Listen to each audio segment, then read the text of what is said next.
E aí, pessoal, estamos juntos aqui mais uma vez, não é isso? Boa noite, Augusto. Tá aqueles 30 segundos aí da galera que tá entrando. Eu me envolvi com outras coisas hoje e terminei tendo que trabalhar agora à noite. Essa nossa carreira, ela tem essa virtude. É um serviço que você poderia, ou que outros servidores fariam em horário comercial, a gente, por ser todos externos, a gente consegue fazer isso remotamente. Amanhã, no Brasil inteiro, a gente vai estar em mobilização. Então hoje a gente passou o dia dedicado a isso e as minhas fiscalizações elas ficaram para trás, né? E amanhã eu tenho empresas. Não sei se vocês sabem como funcionam esses momentos, mas vamos supor, eu recebo uma ordem de serviço, de posse dessa ordem de serviço eu faço uma inspeção no local isso é uma ordem de serviço que seja externa, né? Que seja uma fiscalização direta que chama. Eu, de posse dessa ordem de serviço, eu faço uma visita à empresa, marco uma hora para essa empresa ir ao Ministério do Trabalho e me levar uma documentação, ou arquivo, seja lá o que for. E depois eu marco uma terceira data, a primeira seria a inspeção, a segunda seria este momento em que eu recebi a documentação, e a terceira data seria o momento em que eu marco com a empresa para ela ir lá buscar a documentação que me levou e eventualmente receber alguma autuação que eu venha a entregar. As empresas que eu tenho marcado para amanhã, eu não consegui trabalhar nelas hoje porque estava envolvido com mobilização. E em estar envolvido com mobilização, a gente se depara com algumas situações interessantes. Por exemplo, a nossa mobilização aqui no Mato Grosso vai ser uma operação padrão para fiscalizar transporte de cargas. Obviamente isso não é uma informação sigilosa, já está divulgada na imprensa, no nosso sindicato já está anunciado. E a gente precisava, eu e mais dois colegas, de ter informações, de ter treinamento, alguma espécie de instrução sobre o sistema de freios de caminhões. Obviamente eu sou formado em Direito, outro colega em Direito e o terceiro era Informática, eu acho. Ninguém entendia muito de sistema de freio, além de um senso comum de usuário, né? Motorista comum.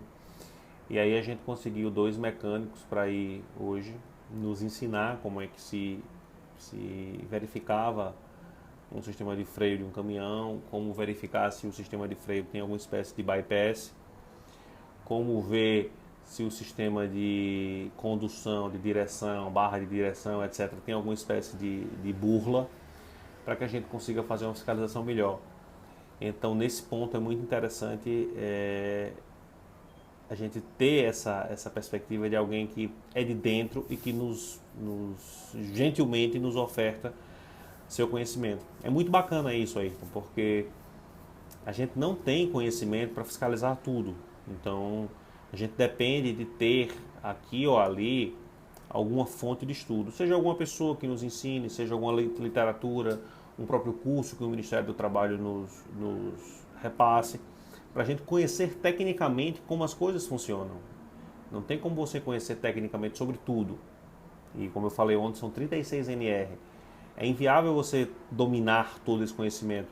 É uma peculiaridade da fiscalização de segurança. Você não tem como saber tudo. Na fiscalização trabalhista, aquela que vê FGTS, aquela que vê registro, isso é mais restrito. O universo a ser fiscalizado é bem menor do ponto de vista de assuntos. Mas aí, às vezes, em profundidade, em complexidade, a fiscalização de atributos de legislação do trabalho, ela é um pouco mais complexa. O nosso não, o nosso geralmente é uma questão binária, 0, 1, ou tem ou não tem, ou cumpre ou não cumpre. E aí a gente tem que lidar com isso. Mas é muito desafiador. E amanhã, Brasil inteiro mobilizado, nós aqui também mobilizados, para que o nosso projeto de lei ele seja encaminhado para o Congresso Nacional, como foi o de outras carreiras, a exemplo da Receita Federal, a exemplo das polícias, etc. Pois bem, ontem a gente foi ingressando por uma pauta interessante e o assunto foi rendendo. Eu evito lives muito grandes, lives que tenham acima de 30 minutos, porque fica cansativo, não é o objetivo do Periscope, que é fazer um texto, um momento curto, um vídeo curto. Mas ontem foi rendendo, aí eu resolvi fazer uma parte 2 a respeito dessa live. O que é a parte 2? Eu iria falar um pouco de cada NR, né? Acho assim, no dia a dia a gente fiscaliza mais umas NRs. E isso também guarda relação, eu acho, com as NRs que a gente deve dar um enfoque maior. Para quem não está muito habituado à lógica das NRs, vamos dizer que as NRs de 1 a 9 elas representem Etienne, daqui a pouco eu respondo sua pergunta. Pergunta complexa, não dá para responder assim. A gente aborda as NR de 1 a 9 de maneira mais como se elas fossem a estrutura da pirâmide normativa de segurança do trabalho no Brasil. Seriam NRs mais genéricas. E delas em diante, da 10 para cima, aí vem serviços elétricos, fornos, etc. São NRs específicas, que são direcionadas a um setor específico. Tem como saber tudo? Não tem. Só a NR18, por exemplo, ela tem milhares de itens. Se você for contar todas as NR com todos os itens, dá um calhamaço de papel absurdo. Tanto que a Saraiva ela tem um compilado que facilmente é um curso para você ler. As NR, qual a dica para você estudar essas NR? Seja na prática, seja no dia a dia, na prática eu falo da fiscalização ou para concurso. Você tem que olhar aquilo que é mais relevante. Então, por exemplo, um NR de EPI, um NR de PPRA, NR9, NR7, NR5, NR6, elas têm que ter você tem que olhá-las do ponto de vista de concurseiro com um enfoque maior em questões. Então, é daí que eu sugiro que os anexos eles não sejam estudados. Você pode olhar aquele anexo mais como uma questão instrutiva. Você olha aquilo ali e vê o anexo mais para ilustrar. Mas não adianta, por exemplo, como o colega falou, você querer memorizar qual vai ser a capacidade ou qual vai ser a concentração máxima ou mínima de um agente ou de um reagente ou de qualquer outra espécie de item que exista no ambiente de trabalho. Então, por exemplo, você vai olhar em NR5, ele fala, o legislador fala ao final as hipóteses e as aplicações dos EPIs. Tem dezenas de EPIs, dezenas. Não tem condição de você conhecer todos. Você tem que ter, enquanto auditor, uma postura de cobrar da empresa uma gestão de segurança adequada.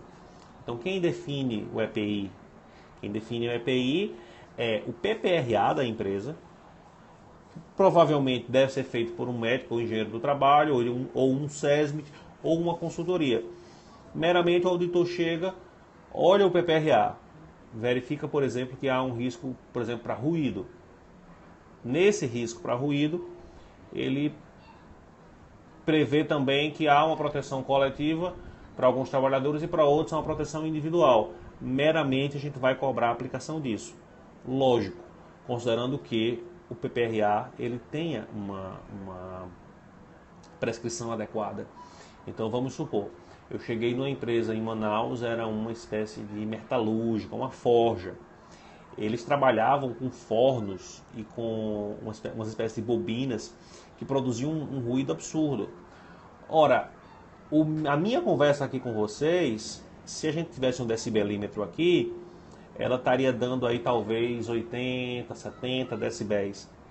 como é que numa empresa com motores, com bobinas, com máquinas, com toda sorte de produção de energia sonora, você vai ter uma carga sonora similar ao que a gente está tendo aqui. É inviável. Aí o camarada chega e de maneira, eu diria, bizonha, põe ali que é desnecessária EPI, é desnecessária EPC e é desnecessária qualquer outra medida para reduzir ruído, porque não tem ruído. O ruído ali é um ruído aceitável, entendeu? Então, assim, nesse ponto a gente tem que ter muito senso crítico. Mas, tirando isso, você conhecer a fundo tudo é inviável, é impraticável. Uma prática que a gente tem muito na fiscalização é pedir laudos. Então, vamos supor, eu vou fiscalizar uma subestação. Eu não tenho formação em elétrica. Eu não tenho capacidade de olhar num projeto de elétrica e verificar se ele tem a condição de operação adequada. O que é que eu peço? Eu peço um laudo de um engenheiro eletricista. Provavelmente ou possivelmente eu sempre peço com a ART, a anotação de responsabilização técnica. Ou seja, eu vou cumprir o que a norma diz mediante um laudo atestado por um profissional capacitado na área. É a mesma coisa, por exemplo, ou é algo similar a eu querer, sem o treinamento adequado, sem a capacitação adequada, ingressar numa área que tenha espaço confinado, ou então proceder uma fiscalização com trabalho em altura sem estar treinado para trabalho em altura, sem ter ASO, porque trabalho em altura a gente precisa exigir o ASO, atestado de saúde ocupacional, para aquele risco específico, caso o empregado venha ter um mal súbito lá em cima ou uma propensão ao mal súbito, isso tem que estar previsto em ASO. Ou seja, a nossa fiscalização, antes de ter que descer em todos os detalhes das atividades nas quais as empresas trabalham, ela tem que ser uma fiscalização que prime pelo cumprimento da norma. E o cumprimento da norma ele passa tanto pela exigência de que se cumpra, quanto pela exigência de que a empresa produza a prova que cumpre. Isso é muito mais importante do que eu querer dominar todo o conhecimento, algo que possivelmente e provavelmente nunca vou conseguir. Então, quando se recebe uma ordem de serviço, óbvio, você tem que ter um conhecimento mínimo daquele assunto. Por exemplo, frigoríficos, eu fui fiscalizar frigoríficos, fiscalizei muitos já. Eu tive que me aprofundar um pouco na questão de ergonomia, na questão de máquinas, na própria NR36, que ela é muito peculiar com relação a isso.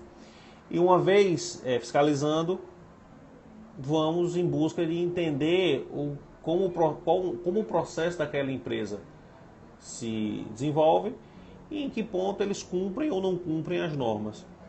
Nesse momento, o pessoal que trabalha em segurança do trabalho das empresas, em regra, em princípio, são muito solícitos, são instrutivos, eles tendem a querer ajudar e, obviamente, a querer convencer até mais que o necessário, muitas vezes, com uma ênfase maior do que a necessária, ou com a infantilidade de supor que a gente não está vendo certos riscos ou certas condições que existem nas empresas. E aí a gente vai cumprir e fazer cumprir essa norma, fiscalizando e vendo como cada qual tem adequado isso. E aí onde há uma margem muito grande para uma subjetividade, né, que não é o ideal na fiscalização. Mas há um espaço para a subjetividade do fiscal X, ele olhar uma circunstância, ver essa circunstância como estando conforme. E o outro colega olhar para aquela circunstância e ver como ela estando não conforme. Por exemplo, eu que já fiscalizei muito trabalho escravo, teoricamente, eu poderia ter uma visão a respeito de áreas de vivência, ou seja, as áreas onde os empregados convivem, ou, por exemplo, áreas em que eles têm para lavar roupa, para se alimentar, para tomar banho, para se organizar no aspecto pessoal, num patamar inferior a, por exemplo, uma pessoa que nunca fiscalizou trabalho escravo. Há essa subjetividade na fiscalização, mas na medida do possível a gente tenta afastar isso e fazer com que o olhar do fiscal ele seja sempre imparcial para a situação que se verifica. Diferente, por exemplo, de quando a gente está falando da fiscalização trabalhista de FGTS. Você tem um crédito X, recolheu 8%? Sim, não recolheu. Autua. Autua e, obviamente, notifica para retificar o valor do crédito. Então, a fiscalização de segurança do trabalho, ela requer do fiscal, pelo menos essas duas características, eu diria de antemão. Conhecer, ou tentar conhecer um pouco de tudo, estar aberto a isso e buscar sempre olhar as coisas por um prisma da possibilidade de se aplicar aquilo e de que efetivamente os riscos naquele ambiente de trabalho sejam diminuídos. Em termos de estudo, eu sugeriria focar de início em NR1 a 9, pelas razões de serem essas as mais importantes, na minha visão, e 12, 17 e 18. Dos anexos de todas, eu só leria da 17. Eu acho que o anexo da 17 é até mais importante do que o corpo da 17. E assim, a 18 é muito longa e a 12 é muito longa. Os anexos da 12 são interessantes. Eu já li uma vez a 12 e só leio os anexos da 12 quando eu vou fiscalizar. Então, por exemplo, eu fiscalizei padaria, li o anexo de padaria. Fiscalizei açougue, li o anexo de açougue. Mas assim, imaginar que dali vão surgir questões de prova, eu acho que não seria o caso. É tanto que se a gente for fazer uma distribuição de frequência, a gente vai ver extrema incidência das matérias de segurança do trabalho, mas nessas NR1 a 9. Olha só, a 35 trabalho em altura, né? Eu nem acho que tenha tanto foco. A 24 é tão curtinha, então assim, por ser curta, eu leria. Hoje mesmo eu autuei pela 24, uma empresa que não fornecia papel toalha e não fornecia sabão. Isso é uma questão que a gente tem que levar muito em consideração. A norma, ela prescreve sabão e papel toalha, perfeito. Você chega numa empresa que não tem papel toalha, mas tem sabão líquido. E uma empresa que não tem papel, que tem papel, mas não tem sabão. Vamos tentar colocar um caso prático. O que é que se faria? Você pesa igual a que não tem sabão ou a que não tem papel? Coloca elas duas no mesmo bolo, todas as duas não cumprem? Ou a que não tem papel cumpre menos do que a que não tem sabão? Entendeu? Então assim, a gente tem que ter cuidado. E aí vamos dizer, qual é a atividade com a qual eles laboram? É a alimentação? Você vê que aí o risco de uma contaminação em massa é muito superior a se eles trabalhassem, por exemplo, com, sei lá, produção de lápis. Entende? Então, assim, a gente tem que ter esse bom senso. Porque senão o fiscal ele vira mero cumpridor e carimbador de papel. Ele vai lá e bovinamente olha, cumpriu? Autua. Não cumpriu? Autua. Cumpriu? Deixa passar. Existem requisitos também que a lei nos faculta, não é requisito, são certas benesses que a lei faculta às empresas, que é da notificação e da dupla visita. Então, assim, em alguns momentos, o que não é tão grave, a gente pode notifica para um futuro colega que vier a fiscalizar aquela empresa, visualizar aquilo e, conforme seu juízo, autuar ou não. E a dupla visita. A dupla visita é justamente isso. É você ter o benefício de ser visitado uma vez, para alguns requisitos, obviamente, mas isso não é objeto de questão de concurso. Quais são os requisitos para aplicar ou não aplicar a dupla visita? É mais algo relativo ao ínterim da fiscalização do que a concurso. Mas assim, as empresas também teriam essa possibilidade. O que não é grave, o que não é tão sério, pode ser notificado. Aí às vezes a notificação ela é formal, você notifica por um termo de notificação, ou fica só na mera admoestação verbal mesmo, que não é o recomendado, mas recomendado é que você documente isso para que eventualmente um colega ele venha a verificar. Não é comum o auditor estar voltando muitas vezes à mesma empresa. Existem casos em que isso acontece, mas a maior parte dos casos a empresa a empresa comprova o cumprimento do, do objeto da autuação por algum meio, ou foto, ou vídeo, ou o auditor volta lá, etc. Acontece essa comprovação. Muita gente pergunta se a empresa é obrigada, a rigor, a cumprir com alguma coisa. Ora, a empresa só seria obrigada a cumprir com alguma coisa que o auditor determinasse em caso de embargo ou interdição. Porque a obrigação a rigor, quem cria é o juiz. O que a gente cria é uma possibilidade do Estado autuar o infrator por aquela conduta. Então vamos supor, eu digo para o empregador, olha só, você está autuado aqui porque esse pé direito ele tem, sei lá, 2,70 m. Mas aí o cara fala, não, ó, por conta do meu iluminamento, por conta da minha ventilação, por conta da minha circunstância A, B e C, eu posso ter esse pé direito de 2,70 m. Ora, nada nem ninguém obriga ele a subir aquele pé direito, até porque seria tecnicamente inviável. Então, a rigor, se ele pagar a multa, ele está livre daquela circunstância. O que não quer dizer que em futuras fiscalizações ele não venha a ser autuado de novo, o que é comum até acontecer, entendeu?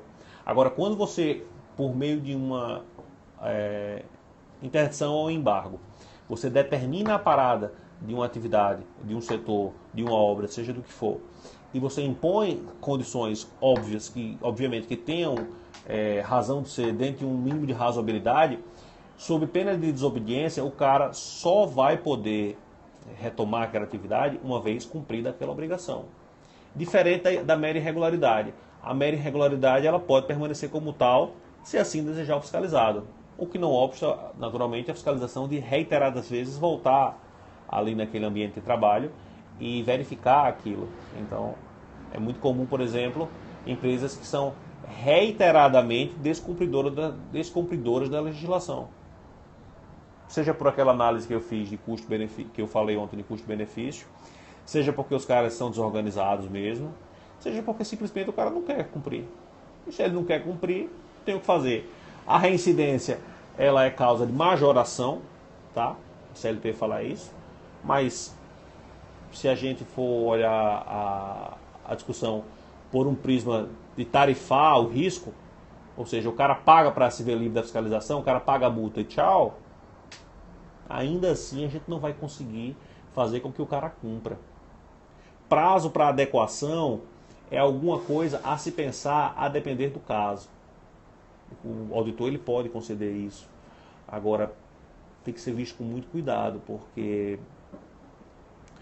de um lado, muitas vezes, o fiscalizado ele vê o auditor como alguém que só está querendo punir, quando não é essa a postura que deve ser, com a qual a fiscalização deve ser recebida.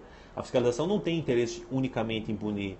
A punição, ou seja, a autoinfração que talvez culmine numa multa, é consequência de uma infração na qual o fiscalizado ele incidiu. E se o auditor ele vir no fiscalizado um ânimo adequado de cumprir, uma boa fé que na maior parte das vezes você nota com clareza, eu entendo que poderia ser concedido um prazo para se adequar àquela circunstância, sobretudo se for alguma coisa não muito grave. Um exemplo, você tem uma empresa pequena, empresa com menos de 10 empregados, não precisa ter controle de ponto.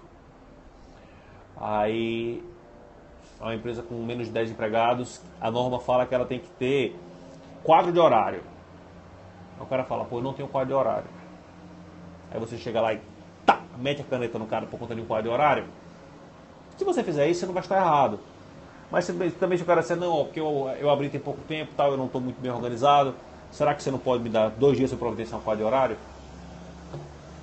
Eu acho também que seria razoável. As empresas têm que ter livro de inspeção do trabalho. Se você chega numa empresa e pede um livro de inspeção, a empresa não tem o livro, ou o livro não está ali, É causa de autuação? Sim. Você pode conceder um prazo? Pode. Você pode autuar de cara? Também pode. A gente fiscalizando, a gente tem que trabalhar muito no nosso bom senso. A gente vê colegas que adotam posturas bem extremadas, tanto por um lado de punir, quanto colegas que adotam posturas bem mais lenientes, quanto no aspecto de deixar passar. Cada qual responde por si, do ponto de vista funcional. Mas dentro de uma razoabilidade eu não vejo problema. Eu não entendi, eu estou abrindo agora para a pergunta, tá pessoal? Eu não entendi sua pergunta, Adilane. Eu não entendi o que você quis dizer com essa pergunta. Se você repetir. Eu acho que era isso que eu tinha para falar sobre segurança. Amanhã eu posso abordar outro assunto.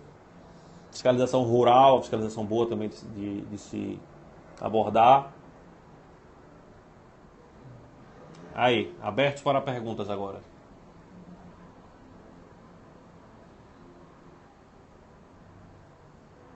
Eu não lembro sua pergunta mais não.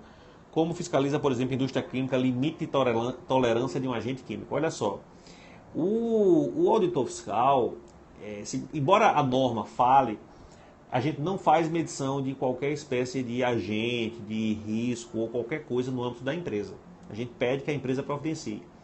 Então vamos supor, se eu quero um laudo de insalubridade, um laudo de periculosidade, um laudo de potabilidade de água, um teste qualquer de ruído, de concentração de um produto químico ou qualquer outra sorte de risco ou de circunstância que seja insalubridade ou periculosidade, eu peço que a empresa produza. E a empresa produzindo, ela me fornece. E aí, eu tendo ou não dúvida a respeito daquilo, é que eu vou em frente de tentar caracterizar ou descaracterizar aquilo que vi. Mas nós não fazemos esse tipo de serviço. Quem providencia isso de plano é a empresa. Então vamos supor, você vai procurar benzeno, sei lá, indústria de petróleo, concentração de benzeno. Você não tem a capacidade, não tem o equipamento, não tem o tempo também. E aí a empresa fica responsabilizada de providenciar isso. Se eu já sofri qualquer tentativa de intimidação de suborno, nunca. Nunca. É questão de postura também. Sou muito direto nas minhas questões e limpo seco, nunca sofri isso e nem imagino que seja comum. Também não dou abertura, mas não se tem notícia disso. Casos de corrupção no Ministério do Trabalho têm sido cada vez mais raros e cada vez mais punidos com veemência. E vamos ser muito justos, né? Com o subsídio que a gente ganha, em princípio, não precisa ninguém se corromper. O auto-infração é só notificação ou acarreta uma multa? O auto-infração, ele dá início a um processo administrativo, que pode culminar com uma multa ou não. Com base na ampla defesa, o indivíduo ele tem 10 dias para entrar com recurso. Ele entra com recurso, seja de direito ou de fato. De direito é dizer, tal norma não se aplica ao meu caso. De fato, minha empresa não tem esse tipo de risco, seja lá o que for. E o recurso ele vai ser analisado por um colega em segunda instância. E aí, desse recurso, vai se decidir se confirma o auto ou não confirma o auto. Os autos eles são feitos em 3 vias. Uma para o auditor, uma para o órgão, uma para o fiscalizado. Então, quando ele é autuado, ele recebe uma via do auto e ele pode exercer o direito de recurso. Fiscalização de almoço. Sempre me pergunta, a rigor, a empresa não é obrigada a fornecer almoço a ninguém, certo? A menos que exista norma coletiva dizendo isso. Agora, as empresas que fornecem almoço, elas geralmente estão vinculadas ao PAT, que é Programa de Alimentação do Trabalhador. Fiscalizações de PAT não são muito comuns, não. Então, assim, a princípio eu desconheço quem tenha fiscalizado esse tipo de atributo. Olha, um auditor ele pode contribuir em qualquer área, na verdade. Então, assim, não precisa necessariamente ele ter formação na área de saúde para contribuir com a inspeção NR7. Eu, com formação jurídica e em administração, já fiscalizei NR7, NR9. Assim, na verdade, todo mundo é auditor. E todo mundo que entrou de 2006 para cá, é CIF 35. CIF é Carteira de Identidade Fiscal. CIF é o número da nossa matrícula. É CIF 35. CIF 35 não tem especialização. Então, quando alguém disser, ah, não, para você fazer concurso para autor fiscal do trabalho, você tem que ser médico do trabalho, engenheiro de segurança do trabalho, desde 2002 está superado. Todo mundo é CIF 35, todo mundo faz igual. Óbvio que a gente só faz aquilo que é nossa atribuição. Então, a rigor, você não tem que estar se arvorando em produzir alguma coisa que compete à empresa. Você tem que produzir alguma coisa que seja competência do órgão. Então, vamos supor, você com seu conhecimento de saúde, você vai analisar uma documentação que a empresa trouxe a respeito de saúde, NR32. Beleza, você pode fazer isso. Mas a rigor você não precisaria ser formado em saúde para ter essa competência, entendeu? O que mais? Dúvidas? Fiscalização de hospitais. Eu nunca fiscalizei não.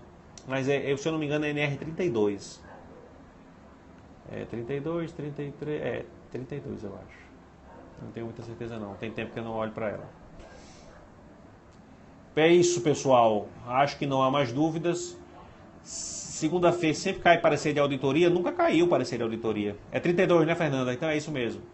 Nunca caiu parecer de auditoria. Parecer ano passado, em 2013, caiu sobre segurança e saúde do trabalho. É o que deve vir se vier uma prova nos moldes que foi as últimas provas, ou o CESP ou o ESAF. Não acho razoável cobrar um parecer sobre auditoria. Deveria ser um parecer sobre segurança do trabalho, sobre alguma coisa mais ligada diretamente à nossa atribuição. Estou muito feliz com a repercussão dos vídeos, a turma tem sempre me mandado mensagem. Somado as visualizações aqui, já passa de 1000 visualizações, essas daqui, mais as do YouTube. Vou continuar gravando e só lembrando, semana que vem, 1 a 4 do 8, lá no Estratégia, vai ter a Semana Especial AFT. Eu estou produzindo muito conteúdo, os colegas também de várias áreas estão produzindo conteúdos. E inscrição gratuita. É isso. No mais, me vejo aí nas redes sociais, tanto Instagram quanto Facebook. Estou à disposição de vocês. Algumas pessoas têm me mandado perguntas sobre o coaching. O coaching, quem quiser informações pode mandar e-mail direto para coaching, COACHING, @estrategiaconcursos.com.br. Pode mandar direto para ele, que o que eu recebo eu encaminho para lá. Quem tiver dúvida pode tomar esse caminho. E no mais, amanhã estamos aqui mais uma vez. Eu vou decidir o tema e amanhã aviso. Ok? Um abraço, galera. Boa noite. Tchau, tchau.